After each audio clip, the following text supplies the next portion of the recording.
Hi everybody, it's Miss Halpin, Miss Honeybee here, and I'm here to read The World According to Humphrey, Chapter 13. So get your books, take a nice seat, and let's read together.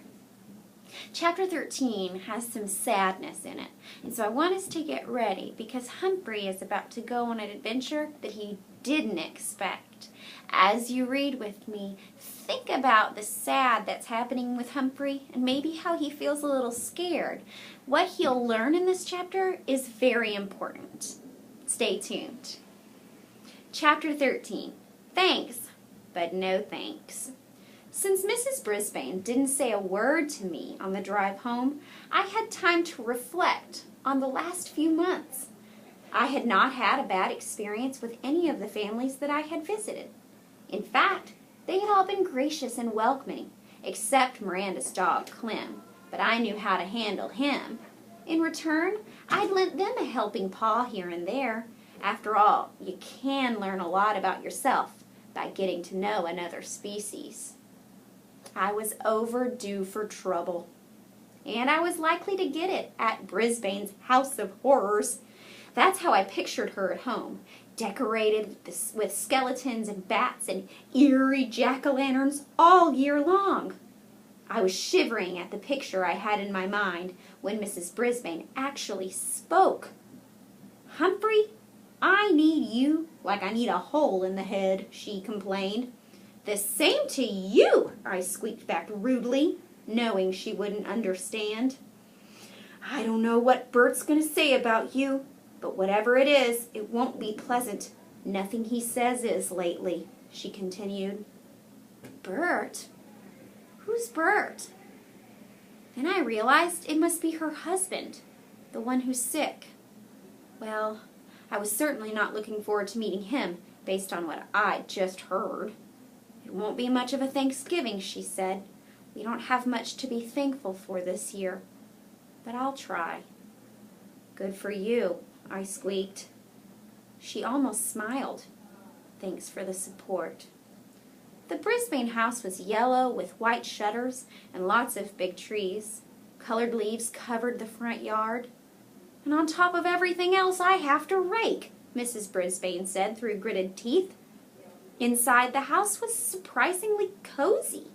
Not a skeleton or bat in sight. Lots of pretty pictures on the walls and some big yellow flowers in the vase on the table. "Bert, I'm home," Mrs. Brisbane called out. A few seconds later, an old man rolled into the room in a wheelchair. His gray hair was uncombed and stuck out in places it shouldn't. His chin was covered with gray stubble, and he wore a very wrinkled tan pajamas.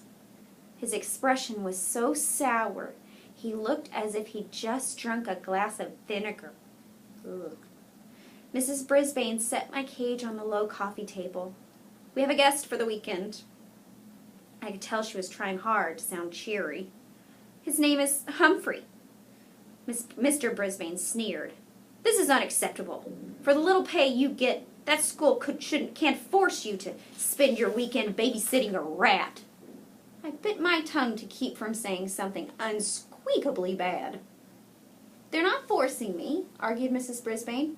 "It's just that no one else could do it. Let's not make a mountain out of a molehill." Pardon me, but I resented being called a molehill almost as much as being called a rat. Mrs. Brisbane quickly changed the subject. "I thought you were going to get dressed today." "Why should I? I'm not going to see anybody," Bert Brisbane growled. "Except you and the rat." Mrs. Brisbane got up and walked out of the room without saying another word. Boy, nobody in room 26 could get away with talking to Mrs. Brisbane like that. I wish I could send her husband to Principal Morales' office right now. Everything was real quiet around the house for a while. Mrs. Brisbane changed her clothes to jeans and moved my cage onto a card table in the corner of the living room. Then she sat down and read the Guide to the Care and Feeding of Hamsters and the chart my classmates kept on me. "Looks like your friends have been taking good care of you," she said. "Very, very, very good," I squeaked. She fed me and gave me clean water, and then she and Mr. Brisbane ate dinner in some other room while they watched TV. They went to bed early. I bet they didn't say 2 words to each other. Even Mrs. Mack talked more at home than they did, and she lived alone. The next morning, Mrs. Brisbane was up very early, and soon the house smelled yummy. I thought maybe I would like this Thanksgiving thing after all, at least the good smelling and eating part. What I didn't like about Thanksgiving was Mr. Brisbane. While Mrs. Brisbane was clattering pots and clinking pans and making things smell good, he sat in his wheelchair in the living room and frowned. No, I know a better vocabulary word. Scowled. After a while, he called into the kitchen. "Sue, why don't you stop all the cooking and just sit down for a minute?" Mrs. Brisbane popped her head out of the door and said it wouldn't be Thanksgiving without turkey and all the trimmings. Then Mr. Brisbane said he didn't have anything to be thankful for. Mrs. Brisbane went back in the kitchen and banged around some pots and pans again. That sour expression on the old man's face was starting to get to me, so I decided to take a little spin on my wheel. I really got that thing going at a high speed. I was going so fast, I couldn't even see whether Mr. Brisbane was smiling or frowning. Finally, Mrs. Brisbane came in the room and sat down. "Would you look at that, Sue?" her husband asked. "Oh, he does that all the time," she said, "just spinning his wheels like me. Stuck in a cage and going nowhere." Mr. Brisbane's voice was so grim, I stopped spinning. Whew, I was a little dizzy. "You're wrong, Bert," said Mrs. Brisbane. "Humphrey's not stuck. He goes everywhere. Every weekend he goes to another house. He eats different foods. He gets out of the cage and runs through mazes. He runs and jumps and climbs. You're the one spinning your wheels and going nowhere. You're stuck in a cage, but it's a cage you made." Well, you could have knocked me over with a feather when I heard Mrs. Brisbane talk that way. Mr. Brisbane was surprised too. "Do you think I wanted that car to hit me? Do you think that was my choice?" he asked. "Of course not, Bert. I'm grateful you lived through it. That's the point. You're alive. But you sure don't act like it." With that, Mrs. Brisbane got up and went back into the kitchen. Meanwhile, Mr. Brisbane scowled and frowned and glared at me. Finally, Mrs. Brisbane put the food on the dining room table. I watched them eating their dinner from my vantage point on the table in the living room. They ate, but they didn't say much. "The food is delicious," Mr. Brisbane finally said. That's the nicest thing I heard him say so far. "Thank you," Mrs. Brisbane replied. There was a silence for a while. Then Mr. Brisbane said, "Just think. Last year after Thanksgiving dinner, Jason and I threw the football around the backyard. Now I'm stuck in here, and Jason is in Tokyo." "Let's call him Bert," his wife suggested. "It's too early there," he said. "We'll have to call later." Football, Jason, Tokyo. You learn a lot if you stop spinning and start listening. I listened late that night when they called Jason, who turned out to be their grown-up son who was working in Tokyo, which is a far, far, far away, even farther than Brazil, according to the maps in room 26. Boy, there were more Miss Brisbanes than I'd ever dreamed. One was mean to me. One was nice to students. One was a wife. Another was a mother. One was a cook. One wore dark pantsuits.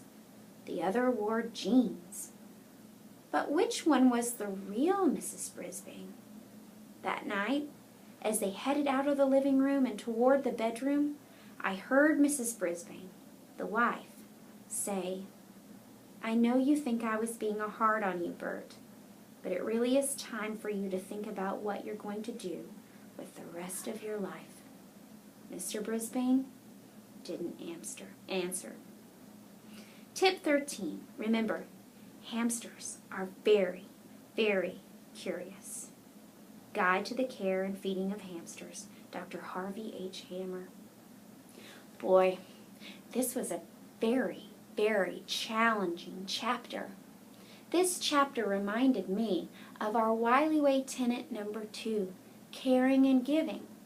Right now, we're talking all about caring and giving in our classrooms.